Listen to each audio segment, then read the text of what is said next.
So ibig sabihin po, fake news ang inihayag ng Pangulo, at kung fake news ito, siya po ba'y papanagutin ng Palasyo ng Malacanang, kasi meron silang drive ngayon, anti-fake news. Hindi naman niya pwede parusahan yung kanyang sarili, di ba? Siya yung tagapagpatupad ng batas, pero kung siya mismo lalabag ng batas, anong aasahan natin dyan? No? Pero sa akin, ang leksyon sa sambayan ng Pilipino, mag-ingat po tayo sa mga deklarasyon ng Presidente dahil ito po malinaw na malinaw. Nagkaroon na po ng kumpirmasyon galing mismo sa pulis sa Czech Republic. Walang pag-aresto, walang pagdetene at walang pang-custody dito po kay Zaldico. Ito po mga kababayan, ito pag-usapan natin ngayon, itong kontrobersyal nga pagkahuli o pagkadakip ni Zaldico. Naku po mga kababayan, ito po kontrobersyal ito ng pagkahuli. At kontrobersyal din ba yung sinasabi ng ating Pangulong Marcos? Naku po mga kababayan. Pag ganyan talaga, parang galit sila sa fake news at ngayon sila ay hindi nila na-confirm ang kanilang mga sinasabi. Naku po, ito na ba ay hudyat? Hudyat na ba ito na kung anong sasabihin na ating Pangulo ay hindi tayo agad-agad na maniwala? Naku po, ang bihira naman to. Ito po mga kababayan, pakinggan natin dito si Atty. Roque. Dahil may personal siyang kaalaman dahil parang nagkausap sila ni Zaldico. Dito sa pinapanood ko na video ha. Sa tingin ko lang, hindi naman sinasabi nilang nakausap, pero nasasabi niya dito na alam niya na mismo si Zaldico ay nagkwento sa kanya. Naku po, bira naman to. Ay, naku po mga kababayan, ito po ha. Hindi tayo magpapasiwalat ng fake news, pero naku po, nahawa na ba ang ating Pangulo sa ating music na si Ate Claire? Namukha na lang vlogger. Kung anong chismis na maririnig, ibabalita agad. Hindi naman lang kinuha niya yung detalye o kinupirma kung mayroon bang detalye, kung hindi usap-usapan ba lang. Or sinasadya ba ito ng gobyerno para masanay tayo sa fake news? Para pag halimbawa magbabalita tayo o komento tayo patungkol sa fake news ay hindi na papaniwalaan? Naku po, ang hirap niyan mga kababayan. At ito po tunghayan natin itong kontrobersyal na sitwasyon ni Zaldico doon sa Czech Republic. Yan. Ay, nako. Ito po ni President Bongbong Marcos Jr. na nahuli na raw itong si dating Congressman Zaldico. Meron din po kayong post. Pakipaliwanag po ano po talaga. Nasaan po kaya si dating Congressman Zaldico? Siya ba'y nasa kamay ng batas, kamay ng otoridad sa kasalukuyan dyan sa Czech Republic? Sige na nga po, dahil ito namang SMNI ay aking istasyon din. Ang kumpirmasyon po na hindi siya nakakulong ay nanggaling mismo kay Zaldico. So kauna-una pagkakataon, yan po ay galing mismo kay Zaldico. Hindi po siya nakulong, hindi siya nakakulong. Kaya nga, buong buo ko sinasabi, nagpapakalat ng fake news ang presidente. Now, Nako, sinabi dito ni Atty. Roque, nagpapakalat ng fake news ang ating presidente. Naku po, galit pa naman dito ang ating secretary dyan sa PCOO. Naku po.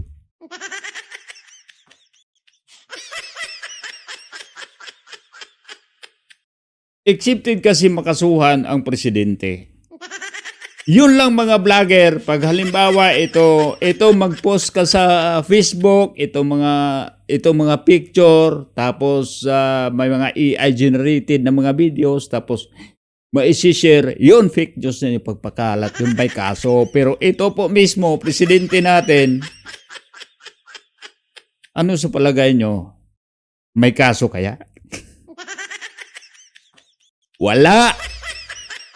Absilto nga siya doon sa flood control, mali yung sa impeachment. Absilto nga siya doon, napawalang bisa lahat. Hindi ka panipaniwala. Ito pa kaya, balita lang. Balita lang yung kasabwat niya. Makakuha ng kumpirmasyon kay Zaldico, tayo naman ay nagkaroon na rin ng karanasan dito sa Europa. No? Kung maalala nyo, yung panahon na ako ay sapilitan na pinapadala dito sa Vienna, Austria, at ako naman ay merong medical certificate galing sa dalawang doktor na I was unfit to fly, tinanong ako ng piloto ng eroplano kung gusto ko ba lumipad. Sabi ko hindi, dahil sa sinabi ng doktor ko, nung ako po pinababa sa eroplano, pinaantay po ako hanggang dumating ang piskal dahil ang sistema dito sa Europa, bago ka ba-aresto, kinakailangan iharap ka muna sa piskal at ang piskal ang magdidesisyon kung kakasuhan ka. At kapag ikaw ay kinasuhan, doon ka pa lang aarestuhin. So, hindi ko talaga alam kung ano ang pangyayari kay Zaldico, pero nakakuha ng kumpirmasyon galing sa pulis na hindi inaresto, hindi in custody, hindi dinitain si Zaldico, kung hindi, he was subjected to law enforcement incident. So, O dito po natin makikita ba kababayan ha?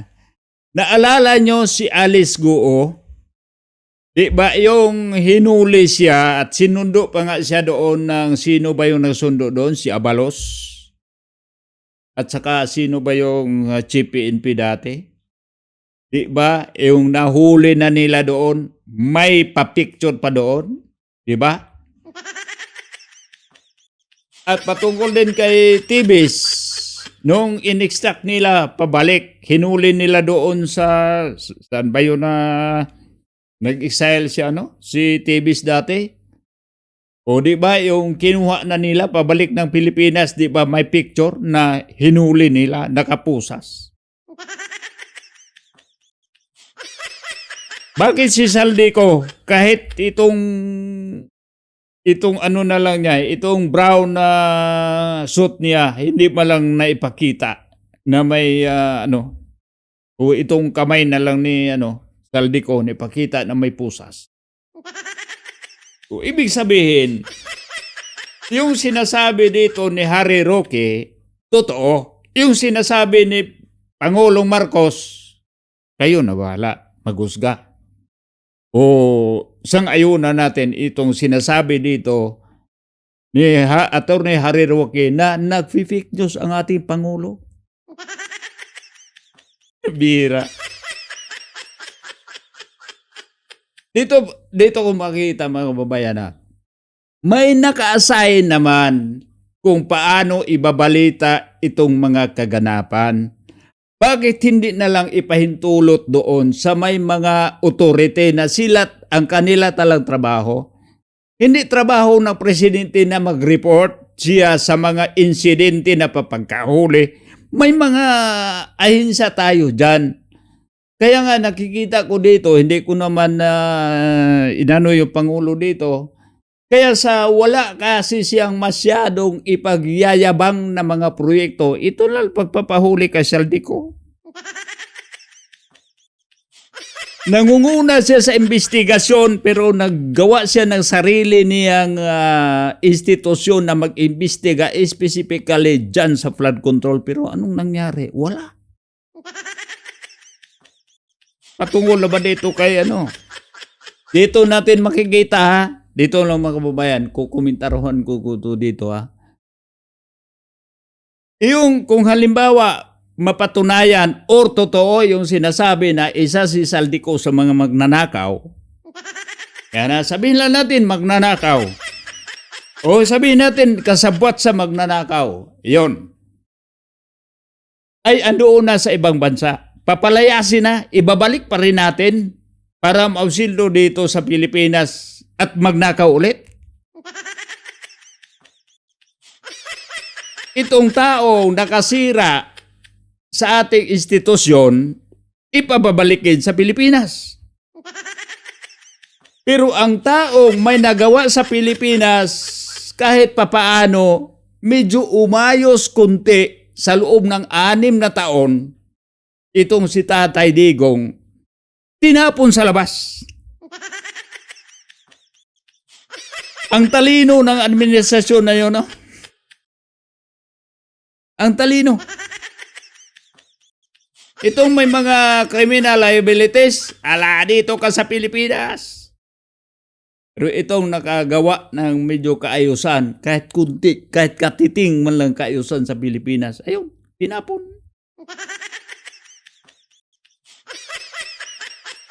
Akin na habang nag-aantay ng piskal ang desisyon kung ako'y sasampahan ng kaso o hindi, nag-aantay lang kami. Pare-pareho nag-aantay sa pagdating ng piskal. Pero sa aking kaso, wala namang isang oras dumating ang piskal at nakita naman niya na wala talagang kaso, pinawalan din ako. At sa tingin ko, ganyan din ang nangyari kay Zaldico. No? Yung sa akin nga mas matindi dahil ang sabi ng immigration authorities, di daw ako sumunod dun sa dapat na lumipat na ako sa Austria. Ang sabi ko, sumunod ako, sumakay ako ng eroplano. Kaya lang, tinanong ako po ng kapitan kung gusto ko lumipad at hindi. Sabi ko, hindi ko gusto dahil meron akong 2 medical certificate. At dahil doon, hindi ako kinasuhan because suportado yan ng 2 medical certificate. So, ang aking basihan kung bakit ko sinasabing fake news, impormasyon na galing mismo kay Zaldico at yung aking personal na karanasan at yung aking sariling pagtatatawag sa pulis sa Prague, sa Brno, kung nasaan si Zaldico. At syempre, kasama ko rin dyan yung vlogger na si Maharlika na siya naman nagbigay sa akin ng mga possible places kung saan na nakadetina si Zaldico. At lumabas nga na pero wala pong in custody, walang detention, walang arrest. Kung bakit hindi siya na aresto, hindi siya na-detain, hindi siya under custody, well, hindi ko po alam. Sa aking personal na kalagayan, dahil ako po ay asylum seeker, hindi ako po pwede ma-extradite pabalik ng Pilipinas ang hindi tapos ang proseso ko. No? Hindi ko lang po alam kung ano ang naging dahilan sa kaso ni Zaldico. Pero, nagaling Oh, ano itong sinasabi dito ni, naalala nyo mga kababayan, ano itong sinasabi ni John Vic Remulla? Puntahan niya dyan si, puntahan niya si Harry Roque. Hindi pala pwede makuha si Harry Roque dahil may nag-process pa kanyang asylum. On-process pa, hindi pwede ba extradite? Paano yun? Kaya andito po mga kababayan na, iwan ko ba yung itong dalawa dito, si John Vic Remulla at saka ito si Pangulong Marcos? Bakit itong mga balita nito na para pang vlogger lang ng mga balita o pang media ng mga balita o may sa DFA, mas nauna pa sila? O itong sa Philippine Embassy, o di ba, under ng DFA, itong sa mga embahada natin. At least sana, pag may mga nahuli na mga kalahi natin andun sa ibang bansa, number 1 na malaman dyan, ipaalam agad doon sa pinakamalapit na mga offices natin abroad. Yun. Pero hindi natin alam kung sino naghatid ng balita kay Pangulong Marcos. Sino ba yun? Nagbalita na maganon? Mali naman. Sarpe, kurutin yung pingutin yung tenga. Oy, sino nag-feed ng balita kay Pangulong Marcos? Mahiya naman kayo. Huwag niyong ipahamak lalo yung presidente natin. Maawa kayo. Bira naman, no? Lalo mo, ito pa, singit ko pa. Nagkalitsi-litsi na nga yung mga pamamaraan natin dito sa Pilipinas. Saan ka pa? Itong nagbibigay ng mga subsidy ng gasolina, yung naghihintay ng itong mga driver, sa pagkukuha nila ng mga ayuda-ayuda dyan, nawala ng buhay. Dahil walang proseso. 4 na taon na payuda-ayuda, wala pa rin proseso. O, di ba? Sino pa si Muno? Advice niyo, ayusin niyo kunti. Kunti lang. Pira man, pati balita, ayusin nyo. Yung tao naman, hanap-hanap na ng Pilipino yon si Zaldico, dahil diba sinabi na yun BP Sara na 2 lang may kontrol ng pera ng Pilipinas, ito lang 2, si Martin Romualdez at saka dito si Zaldico. 2 lang daw.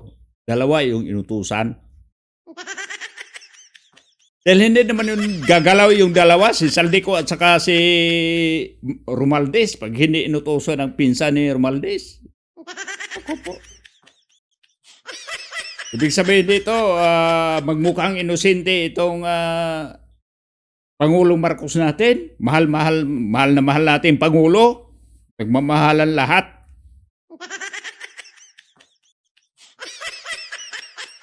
Wala pong in custody, walang in detention, walang arrest. Ora? Opo, sa tingin niyo po, Oh, walang arrest. Bakit ang balita nila ay nahuli na? Nagyabang pa dahil daw doon sa airport. Yung airport. At ano pa yung sabi ng ano? Magpapadala ng mga pinakamataas na anong termino yon? Magpapadala yung Pangulo doon? Paano? Na wala nga record doon. Ano ipapadala doon? Sa DFA. Ang DFA naman mauna doon. May mga legal remedies yung DFA natin. Paano yon? Bakit nahuli yon? Pero ito po mga kababayan, pag halimbawa, totoong nahuli ito si Saldico, pero hindi bilang isang fugitive. Nahuli siya dahil naharang, hindi siya nahuli, naharang siya dahil siya ay walang travel document o expired yung mga dokumento niya. Mayroon namang document pero expired lang. Yun. Di ba? nalaman yung information na yon na nasita siguro yung tamang term itong si dating Congressman Zaldico dito sa gobyerno natin sa Pilipinas, particularly kay President Bongbong Marcos. Well, may mga nakalap na impormasyon naman ng isang mainstream media, no, na di umano ay nagbabakasyon kasama kanyang pamilya, no. Hindi ko alam kung totoo 'yan. Pero kung nakakalap ng ganyang impormasyon ng isang mamamahayag, at siguro naman ang gobyerno na meron silang bilyong-bilyong intelligence funds ay makakakuha rin ng ganyang impormasyon. Ang nakapagtataka Yun. May billion-billion na intelligence funds. Tapos yung nakalap na balita, fake news pa.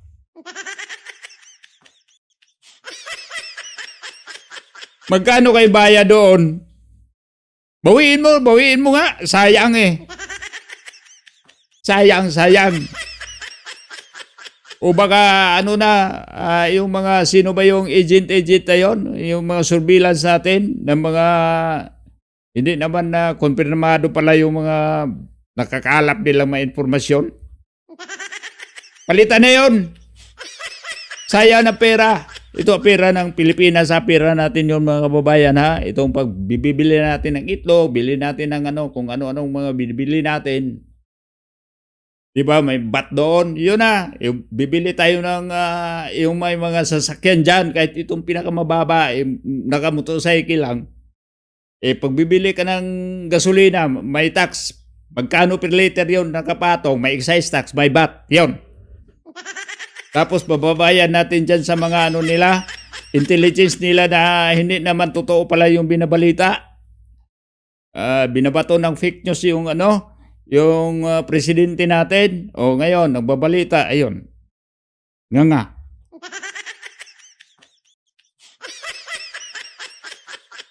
Saan dito tayo maniwala? Maniwala tayo sa presidente o maniwala tayo kay Harry Roque? Attorney Harry Roque, ako'y naniwala sa'yo, iwan ko lang dito sa Pangulo natin dito. Ito na ba ay sinyales na pag magsasalita itong Pangulo natin, kailangan pa natin i-confirm, hindi tayo agad-agad maniwala? Diba? it was intentional kung bakit nagpakalat na ganyan ng fake news ang presidente mismo pa. Si Ante Claire naman, alam natin talaga nagkakalat yan ng fake news. Bakit hindi nalang binayaan kay Ante Claire? Nung una, akala ko atat na atat lang talaga si Bongbong Marcos dahil talagang si Zaldico lang ang nagsasabi na siya talaga ang mastermind. No? Yung mga po pwedeng magbigay ng kolaborasyon, yung 18 Marines nagsalita na, yung Amina hindi nagsasalita, yung maglolong Bersamin hindi nagsasalita, ang Tambaluslos hindi pa nagsasalita. No? So ang buong akala ko, atat lang talaga siya mahawakan itong si Zaldi, siguro para pabaliktarin o di naman kaya para gurgurin. Pero ngayon, meron kasing mas malaking balita na hindi pala sinisiwalat sa atin. No? At ito yung pamimigay na naman ng ating presidente ng 4,000 acres, mahigit kumulang 1,400 hectares para gamitin ng mga Amerikano bilang isang special economic zone. Ang nakapagtataka, bakit 2 taon lamang? At saka bakit yung mga magtatrabaho ron mga Amerikano ang mayroong diplomatic immunity? Ngayon, alam naman natin merong gera nangyayari. No? So ang binigay na dahilan kung bakit magtatayo sila ng special economic zone para daw mabawasan ang dependence ng Amerika sa mga semiconductor factories, no, na alam natin nasa Taiwan yan. No? Yan yung mga gumagawa ng mga microchips para sa kanilang mga missiles at iba pang mga armas na panggera. No? So sa tingin ko, this is still a war-related effort. Yung sinisecure na nila yung mga ammunition at yung mga microchips na kinakailangan nila para sa kanilang mga bomba, at ngayon nag-decision sila na gagawin nila sa Pilipinas yan. Sa akin, yan po ay napakalaking paglabag sa ating saligang batas.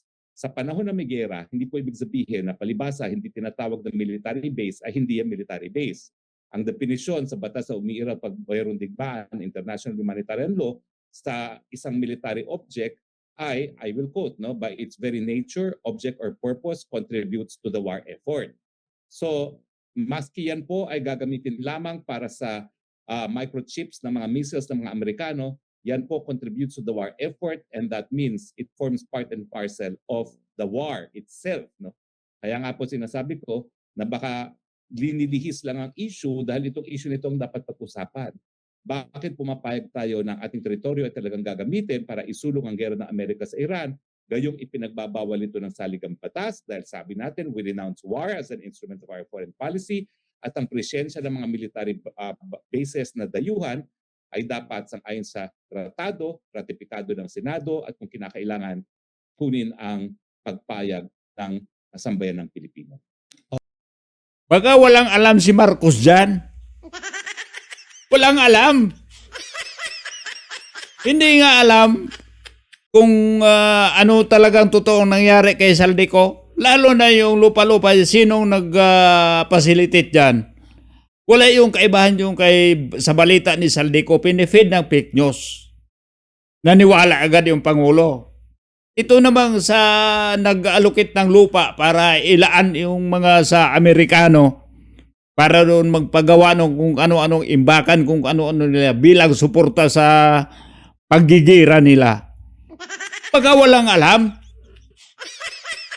Kaya maganda dyan sa press con sana ni Ate Claire, maitanong yun. Maitanong. Libawa ito. Kung itong mga mainstream media maliban dito sa SMNI, may iba pa yung nasa loob talaga ng Malacanang itong mga taga-press. Kung ano talaga yung, alam po, pag doon talaga sa Malacanang mga kababayan, pag yung mga tanong mo, kailangan mo i-screen. Pag hindi, pag wala silang ikahandang sagot sa mga tanong, huwag mo nang itanong. Bihira naman, no? Ito po mga kababayan,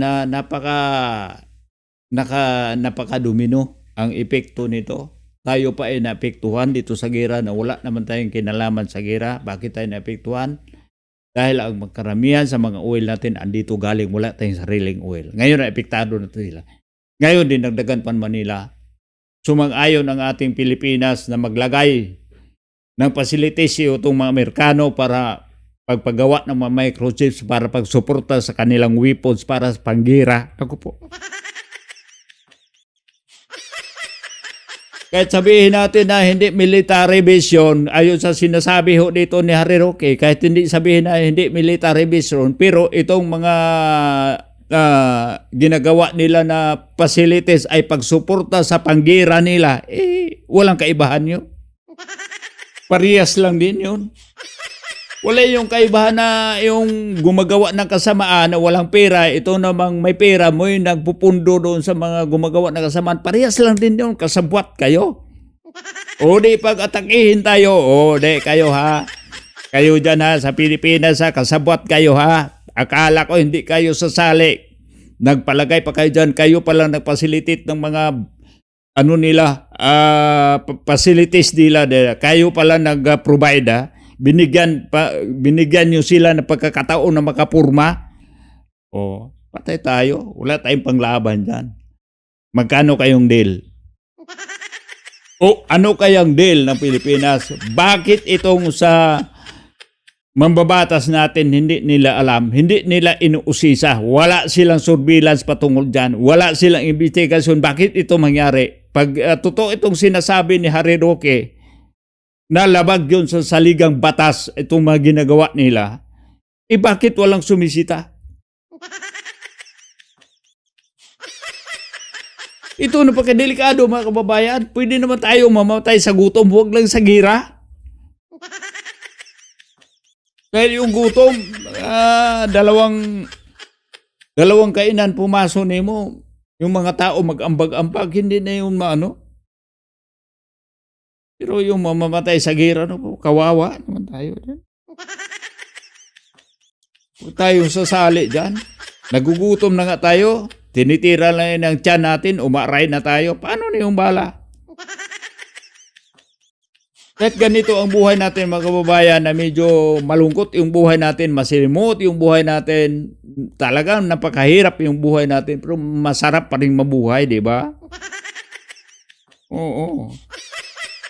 Dahil yung buhay natin hindi lang kasiyahan, hindi lang isang side yung buhay natin, maraming anggulo yung buhay natin, bilog. Kaya mundo tayo, bilog yung tinitirahan natin. Para yung buhay natin is 360, hindi tulad ngayon nasa nasa 1 degree, kinabukasan, 1 degree ka lang, baka kinabukasan nasa 30 degrees, 45 degrees, hanggang paikot ka, pabalik. Ganun ang buhay sana. Kahit mahirap yung buhay natin, masarap pa rin mabuhay. Yun, palakpakan natin. Salamat sa Panginoon na hanggang sa ganitong pagkakataon at kayo ay nakikinig at nakikibalita sa ating vlog. Ito po mga kababayan, dito tayo sa CNMI dahil ito ang mga balita dito ay konfirmado, hindi ito nagfi-fake news. So, hindi tayo umaasa dyan sa mga ibang mga sikat na mga TV station, mga radio station na hindi balanse. Wag dyan, wag. Dito tayo ay Siminay. Dito tayo sa Net 25, dito sa Ganang Mamamayan. Naku po, napakagandang mga programa dyan. Informative, may matutunan tayo at totoo. Yun. Yung naging pahayag ng Pangulong Bongbong Marcos ukol nga po dito kay dating Congressman Zaldico. Kasi meron pong post itong si Congressman Leandro Leviste. Basahin ko lang po, attorney. Ang sabi niya kasi rito, hindi dapat si BBM ang mag-report sa pag-aresto kay Zaldi. Lalo't siya mismo ang itinuro ni Zaldi bilang mastermind ng flood control. Paano paniniwala ng proseso kung ang akusado ang nagpaparesto sa nag-aakusa? Tama, 'di ba? Sinabi ko kanina, yun. Tama talaga. Wala talaga. Paano 'yon? Sila alkontra sila sa fake news. Pero ngayon sa kuminto dito ni Leveste, naku po, paano 'yon? Siya ang mastermind? Kahit anong dito lang kahit anong dikdik nila na maipaniwala sa mga tao na si Zaldico talaga ang ulo, pero ang mga tao hindi naniwala dahil hindi pwede makagalaw si Zaldico na walang kumpas sa nakakataas sa kanya. Sino ang mas mataas kay Zaldico? Si Romualdez. Sino mas mataas ni Romualdez? Si Pinsan. Silang tatlo. Dalawa mo lang humawak ng pera. Hinawakan ng dalawa, pinasa kay Pangulo. Diba? Hindi na pera yung dumating kay Pangulo. Malita.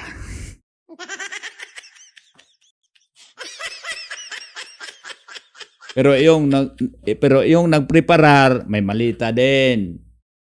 Itong naghatid, may malita.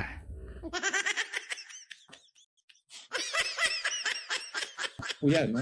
Dahil ang tama namang dahilan kung bakit, ang tanging dahilan pala kung bakit gigil na gigil siya kay Zaldico, si Zaldico tumatayo yung testigo na siya talaga mastermind pagdating dito sa korupsyon, lalong-lalo na sa flood control projects, no? At tama naman si Leandro de Viste, no? Sino ka para mag-akusa samantalang ikaw nga yung naakusahan na ikaw ang mastermind, no? Ang nakakalungkot yun na nga, no? Bukod pa kay Zaldico, nandiyan naman yung 18 Marines na hanggang ngayon ay hindi pa formal na iniimbestigahan kung totoo. Hindi naman sila naniwala, attorney, sa 18 Marines. Ito mga kababayan na 18 Marines, hindi sila naniwala sa 18. Pero sa isang Madriaga, naniwala sila. Ah? Tira.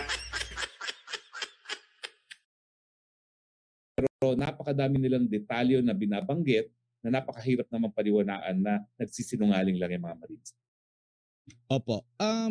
So ibig sabihin po fake news ang inihayag ng Pangulo, at kung fake news ito, siya po ba'y papanagutin ng Palasyo ng Malacanang kasi meron silang drive ngayon, anti-fake news. Hindi naman niya pwede parusahan yung kanyang sarili, di ba? Siya yung tagapagpatupad ng batas, pero kung siya mismo lalabag ng batas, anong aasahan natin dyan? Pero sa akin, ang leksyon sa sambayan ng Pilipino, mag-ingat po tayo sa mga deklarasyon ng Presidente dahil ito po malinaw na malinaw. Nagkaroon pa na po ng kumpirmasyon galing mismo sa pulis sa Czech Republic. Walang pag-aresto, walang pagdetene, at walang pang-custody dito po kay Zaldico. Naku po, sunog ang balita ng Pangulo. Nako. Ate Claire, pakirescue ng amo mo. Paano yon?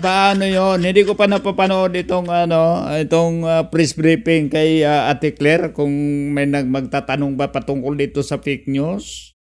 Naku po, paano kayo nila ito lulusutan, mga kababayan? At hanggang dito lang muna po. Ito po si Rene Bay. Hanggang sa susunod nating video. Maniwala o tayo dito sa SMNI, mga kababayan. At ito po si Rene Bay. Salamat po at mabuhay ang Pilipinas.